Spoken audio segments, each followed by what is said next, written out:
NSC कर्मचारी को office भितर गाड़ी कुलच और धमकाइबा पड़ा महंगा घटना बीजेडी युव नेता जितेन्द्र पाणी थाना अटक अच्छा एनएससी कर्मचारी को ऑफिस भितर पशि गाड़ी कुलच करते जितेन्द्र सप्ताह तले अभियोग पर थाना अटक अच्छा बीजेडी युव नेता जितेन्द्र पाणी अभियोग आसी भद्रक जिला चांदबाली एनएससी बीजेडी नेता जितेन्द्र पाणी एक सप्ताह तले एक अभियोग नहीं एनएससी कर्मचारी को गाड़ी कुलच करने सहित धमकाई ଏହି ଘଟଣାରେ ଚାନ୍ଦବାଲି ଏନଏସସି କର୍ମଚାରୀ ଥାନାରେ ଲିଖିତ ଅଭିଯୋଗ କରିଛନ୍ତି। ଘଟଣାରେ ଚାନ୍ଦବାଲି ପୁଲିସ ଜିତେନ୍ଦ୍ର ପାଣିଙ୍କୁ ଉଠାଇ ନେଇ ତଦନ୍ତ କରୁଛି। ସେପଟେ ଏହି ଘଟଣାକୁ ନେଇ ବିଜେଡି କହିଛି ଏହା ଯୋଜନାବଦ୍ଧ ଷଡ଼ଯନ୍ତ୍ର ଜିତେନ୍ଦ୍ର ପାଣିଙ୍କୁ ଅଟକ ରଖିବା ପୁଲିସ ପାଇଁ ଲଜ୍ଜାଜନକ ଘଟଣା। ସେପଟେ ବିଜେପି କହିଛି ଯେ ପୁଲିସ ତାର କାମ କରୁଛି କାହାକୁ ଧମକାଇବା ଅତ୍ୟନ୍ତ ନିନ୍ଦନୀୟ ଘଟଣା। ପୂର୍ଣ୍ଣ ଭାବରେ ଏ ଗୋଟେ ଯୋଜନାବଦ୍ଧ ଭାବରେ ଷଡ଼ଯନ୍ତ୍ର ହେଇଛି ଜଣେ ଛାତ୍ରନେତାର भविष्य को नष्ट करने जड़े छात्र नेतार भावमूर्ति को नष्ट करने यो जे अच्छा से बीजेपी कथार चापग्रस्त होगी सब कथा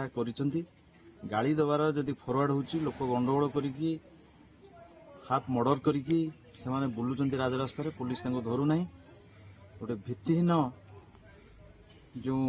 कम्प्लेन होता एगेन्स्ट गोटे टाणुआ छात्र नेता जे लोक मान स्वर उठाऊँ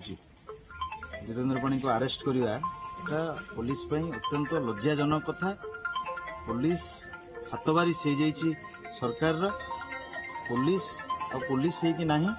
पुलिस एवं बीजेपी एजेंट हो सारी जितेन्द्र पाणी गोटे जिला स्तरीय नेता हवा पर भी सी जाकि कौन से गोटे ऑफिस रे आम चांदबाली एनएससी ऑफिस रे जाकि यो को धमकेवा गाड़ी गुलज करिया अति निंदनीय कथा। एटा उचित है नहीं पुलिस ता निश्चय प्रशासन ता तरफ काम करेंगे किंतु मु बार बार कहूँ सी बीजेडी हो बीजेपी हो आईन आपड़ कहीं हाथ को ने आईन आईन बाटर जीव ये कौन गुंडाराज कहीं ये बीजेपी सरकार आसला सब गुंडाराज आस्ते आस्ते शेष हो।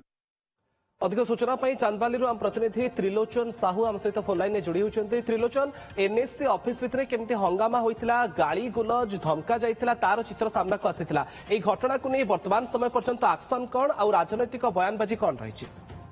देखो मुकेश एक सप्ताह तले चांदबाली एनएससी भितर जड़े युव नेता बीजेडी युव नेता जाई हंगामा करते अर्थात गाड़ीलुज करने अभियोग चांदबाली थाना गोटे अभियोग होता जे जितेन्द्र पाणी जे जड़े वयस्क लोक बुद्ध को एक आवास योजना मिल ना अभियोग नहीं से जाई अभियोग करते मुहूर्त भितर अभियोग भितर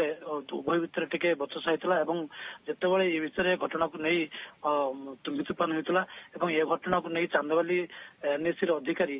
चांदबाली थाना अभियोग करते पुलिस आज ये घटना संपर्क में युव नेता को आज उठी आनी तेणु मुख्यतः कथा हूँ बीजेडी प्रतिक्रिया मिल सारी पुलिस तरफ जहाँ घटना घटी तो निंदनीय घटना तेणु अंपटे बीजेपी तरफ अभियोग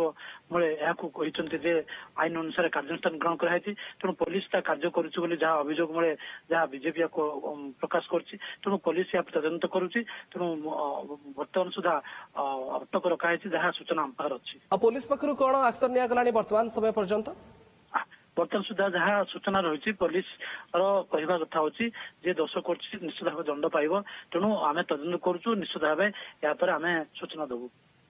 जो अटक रखा जाइए वर्तमान समय जो खबर सामना को आसुची एवं अभियोग आधार में आग को गिरफ करा जाय पारे कि से बाबद किसी संभावना बा सूचना मिलूची कि त्रिलोचन? निश्चित भाव जहाँ आम प्रतिक्रिया नहीं तो निश्चित भाव से प्रकाश कर थाना अधिकारी जे आमे अटक रखीचु या कौन कर निश्चित आम आपको तदंत कार्य अनुसार आम